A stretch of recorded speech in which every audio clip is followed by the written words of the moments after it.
Welcome to జనం voice. Warangal జిల్లాలో real estate వ్యాపారులు రెచ్చిపోతున్నారు. భూమికి రెక్కలు రావడంతో వ్యవసాయ భూమి రైతు దగ్గర తక్కువ ధరకు కొనుగోలు చేసి ఆ భూమిని ఫ్లాట్లు చేసి ధనార్జన ధ్యేయంగా పేపర్లు మార్చి మాట ఇచ్చిన తర్వాత తప్పిదాచేస్తున్నారు. ఇటీవలే వరంగల్ జిల్లా నెక్కొండ మండల కేంద్రానికి చెందిన బండారి ఐలయ్య తనకుండబడే 30 గుంటల భూమి సర్వే నంబర్ 47 ఓ డెవలప్ కొరకు ఇచ్చారు. 2800 గజాల భూమిని ఇస్తానని చెప్పి ఇవ్వకపోవడంతో మనోవేదనకు గురవుతున్నారు. పలుమార్లు పెద్దల సమక్షంలో పంచాయతీ చేసినా చివరికి నెక్కొండ పోలీస్ స్టేషన్కు చేరింది. ఆ తీర్మానం ఎలా ఉంటుందో వేచి చూడాల్సిన పరిస్థితి.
నా పేరు బండారి ఐలయ్య.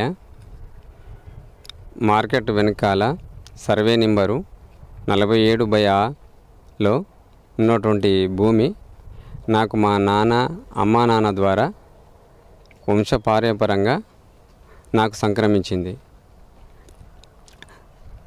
దానిలో మా అన్నదమ్ములు కొంత భూమిని కడారి వీరస్వామి అనే వ్యక్తికి అమ్మడం జరిగింది. ఆ క్రమంలో వారు నా భూమిని కూడా అమ్మమని చెప్తే నేను అమ్మలేదు, నా పిల్లలు చిన్నోళ్ళన్న ఉద్దేశంతో నా భూమిని అమ్మనని చెప్పిన. అమ్మకపోతే మాతోటి వెంచర్కి రమ్మని దాదాపుగా 1.5 సంవత్సరం నుండి నన్ను బతిలమలాడడం, నీకున్నటువంటి పక్కన ఉన్నటువంటి భూమికి బాట కూడా వస్తుంది, అది డెవలప్ అవుతుంది, రా అని. నేను రానంటే నా పిల్లలను కూడా చాలాసార్లు అడగడం జరిగింది.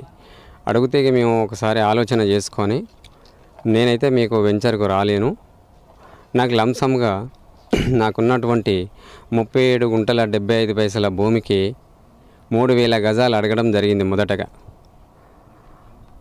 వారు 2,800 గజాల భూమి, మరి నీకు ఉండబడినటువంటి మిగతా భూమికి బాట ఇవ్వడానికి ఒప్పుకున్నారు. షబీర్ గారును, లక్ష్మణ్ గారు, కడారి వీరస్వామి గారు. వారు ఒప్పుకున్నటువంటి క్రమం లోపల వాళ్లకు అగ్రిమెంట్కు నేను సంతకం పెట్టిన. వాళ్ళ ద్వారా నేను ఎలాంటి నాకు వస్తున్నటువంటి 2,800 గజాల భూమి బాటకు నేను ఎలాంటి వాళ్ళ దగ్గర నుండి అగ్రిమెంట్ తీసుకోలేదు. ఆ తర్వాత వాళ్లకు నాల కన్వర్షన్ చేసి ఇవ్వడం జరిగింది. ఇవ్వడంతో పాటు రిజిస్ట్రేషన్ ఆఫీస్లో నేను వాళ్ళ ద్వారా నేను ఏం అగ్రిమెంట్ చేసుకోకుండానే రిజిస్ట్రేషన్ చేయడం జరిగింది. ఆ రిజిస్ట్రేషన్ చేసినప్పుడు నేను కాగితాల మీద సంతకాలే పెట్టిన తప్ప దాంట్లో ఏమున్నదని నేను చూసుకోకపోవడం అదొక పొరపాటుగా జరిగిపోయింది. ఆ తర్వాత వాళ్ళు కంచె నాటుకునేటప్పుడు చుట్టూ ఫెన్సింగ్ వేసుకునేటప్పుడు నాకు ఎలాంటిది అప్పటి నుండి ఇప్పటి వరకు ఎలాంటి విషయాలు నాకు చెప్పలేదు. వెంచర్లో జరిగేటువంటి విషయాలు నాకు అవసరం లేదని అనుకున్నాను. ఎందుకంటే నాకు 2,800 గజాలు బాటిస్తే సరిపోతుందన్న ఉద్దేశంతో వారు కూడా నాకు ఏం చెప్పలేదు. తర్వాత నన్ను లెక్కల కూర్చోమంటే నాకు లెక్కలతో సంబంధం లేదు, నాకు 2,800 గజాల భూమి నాకు బాట ఇవ్వాలని నేను వారిని పలుమార్లు అడిగితే, నీకు 2,100 గజం వస్తుంది, మీకు ఇటు పోయింది అటు పోయింది, అటు డెవలప్మెంట్ కింద పోయింది, అది పోయింది ఇది పోయింది అని చెప్పిన తర్వాత నాకు 2,800 గజాలు భూమి ఇస్తేనే బాట ఇస్తేనే నేను సంతకం పెడతానంటే నన్ను చాలా మానసికంగా ఒత్తిడి చేసి నన్ను ఇబ్బందులకు గురి చేసి 2,100 గజం వస్తుంది, నీ దిక్కున్న కాడ చెప్పుకోపో అనేటువంటి మాటలు అనడం ద్వారా పెద్ద మనుషులను సంప్రదించగా, అరే బాబు నువ్వు ఎలాంటి డాక్యుమెంట్ వాళ్ళ దగ్గర నుండి రాపించుకోలే కాబట్టి ఎంత ఇస్తే అంత తీసుకోరా అని ఫస్ట్ అయితే తీసుకో అన్న ఉద్దేశంతో 2,100 గజానికి నేను సంతకం పెట్టడం జరిగింది. ఆ సంతకం పెట్టినటువంటి ప్లాట్లను నాకు రిజిస్ట్రేషన్ చేయమని పలుమార్లు అడిగినా కూడా రిజిస్టరు మారిండు, కొత్త రిజిస్టర్ వచ్చిండు. అతనికి అవగాహన వచ్చేంత వరకు ఆగు అని అన్నాడు. అన్న తర్వాత నేను మళ్ళీ అడగడం జరిగింది. అడిగితే నేను రిజిస్ట్రేషన్ చేయను అని చెప్పిండు. ఏంది నాకు భూమి రిజిస్ట్రేషన్ చేస్తలేడు, ఇచ్చిన భూమిని కూడా రిజిస్ట్రేషన్ చేస్తలేడు, అందులో 2,800 వచ్చేది 2,100 గజం కూడా చేస్తలేడు, ఏందని నేను కుడాకు పోయి తర్వాత హైదరాబాద్కు పోయి ఇవన్నీ తిరగడం వల్ల నాకు డాక్యుమెంట్ నెంబరు దొరికింది. ఆ డాక్యుమెంట్ నెంబరు ద్వారా నేను రిజిస్ట్రేషన్ ఆఫీస్కి పోయి డాక్యుమెంట్ తీసుకుంటే దాంట్లో 2,600 గజాల భూమిని నా పేరు మీద వాళ్ళు 13 ప్లాట్లు అలాట్ చేయడం జరిగింది. ఆ ల్యాండ్ ఆ 2,600 గజాల భూమిని ఆ యొక్క డాక్యుమెంట్ పట్టుకొని వచ్చి నేను మోక మీదకి పోయి ఎక్కడెక్కడ నేను ఆ ప్లాట్లు చూసుకున్నటువంటి క్రమం లోపల ఇవ్వనంటే నీకు ఇయ్యను అని అంటే నేను ఆ బౌండరీ ఫిక్స్ చేసుకోవడానికి కనీలు తీసుకొని వస్తే వాళ్ళు షబీరు, లక్ష్మణు, తర్వాత ఈ వీరసం అనేటువంటి ఈ వెంచర్కు సంబంధించినటువంటి వ్యక్తులు నా మీదికి రావడం జరిగింది. అట్లా పలు దఫాలుగా పంచాది జరిగి 2,500 2,400 ఇస్తానంటే నేను 2,600 గజాలు నాకు చేసిండ్రు. ఆ డాక్యుమెంట్ ప్రకారము అది ఇవ్వండి, మిగతా 200 తర్వాత బాట తప్పకుండా ఇవ్వాలని నేను అడగడం జరిగింది.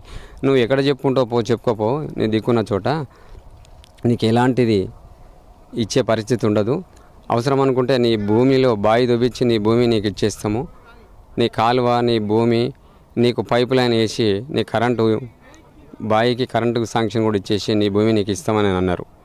అన్న తర్వాత నేను వాళ్ళు ఇస్తారనుకొని దాదాపు 20 రోజులు నెల అవుతుంది ఇప్పటికీ వాళ్ళు ఎలాంటిది పట్టించుకోవడం లేదు. పట్టించుకోకపోవడంతో నేను ఈరోజు ఇక్కడ నా బౌండరీ ఫిక్స్ చేసుకోవడం జరుగుతుంది. ఇంకొక విషయం ఏంటంటే వాళ్ళు నా 37 గుంటల 75 పైసల భూమి మీద వాళ్ళు కేవీటీ తీసుకురావడం జరిగింది. నాకు నోటీసు లాయర్ ద్వారా వచ్చింది. ఆ నోటీసు పెట్టుకొని నేను ఒక ఫ్లెక్సీ కొట్టి ఆ నోటీసును దాంట్లో ఫిక్స్ చేసిన. షబీరు, లక్ష్మణ్ అనేటువంటి లక్ష్మణ్ అనేటువంటి వ్యక్తులు నా మీద నాకు ఉండబడినటువంటి 37 గుంటల 75 పైసల భూమి మీద కేవీటీ తీసుకొచ్చిండ్రు. ఎందుకు అని అంటే వాళ్ళు ఎలాంటి జవాబు లేదు. అందుకోసమే నేనేం చేసిన ఈరోజు కనీలు నా బౌండరీ ఫిక్స్ చేసుకోవడానికి కనీలు నాటుతున్నా. వారైతే ఇప్పటివరకైతే రాలేదు. దయచేసి నాకు ఈ రిజిస్ట్రేషన్లో ఉన్నటువంటి డాక్యుమెంట్లో ఉన్నటువంటి 2600 భూమి కాకుండా అదనంగా నాకు ఇంకా 200 భూమి వారు ఒప్పుకోవడం జరిగింది. మిగతా ఉన్నటువంటి నా ల్యాండ్కు బాట ఇవ్వాలని ఎన్నిసార్లు మొత్తుకున్నా కూడా నువ్వు ఎక్కడ చెప్పుకోపోన్నారు. ఇది మా తల్లిదండ్రులు సంపాదించినటువంటి ఆస్తి. ఎప్పుడు అయినా కూడా మేము ఈ బాటలు ఉండే వ్యవసాయం చేసుకునేటువంటిది. ఇలా ముఖ్యంగా నన్ను వీరస్వామి అనేటువంటి వ్యక్తి నన్ను ప్రభావాలకు గురి చేసి నన్ను మానసికంగా ఎంతో ఒత్తిడి చేసింది. ఏదైనా కూడా నా కుటుంబానికి ఎలాంటి హాని జరిగినా ఈ పోరాటంలో నాకు ఏమైనా జరిగినా కూడా వీరస్వామి అనేటువంటి వ్యక్తిదే పూర్తి బాధ్యత వహించవలసిందిగా మీ ద్వారా నేను తెలియజేస్తున్నా. నాకు పూర్తి స్థాయిలో నాకు రాబడినటువంటి 2800 గజాల భూమి మరియు నాకు మిగతా అటువంటి భూమికి బాట ఈ వెంచర్ నుండి ఇస్తానన్నారు. అదే ప్రకారం ఇప్పటికీ నేను వాళ్ళను వేడుకుంటున్నా. ఖచ్చితంగా నాకు 2800 గజాల భూమి ప్లస్ నాకు బాట ఇవ్వవలసిందిగా మీ ద్వారా తెలియజేస్తున్నా. నాకు న్యాయం చేయాలని మీ ద్వారా నేను వేడుకుంటున్నా.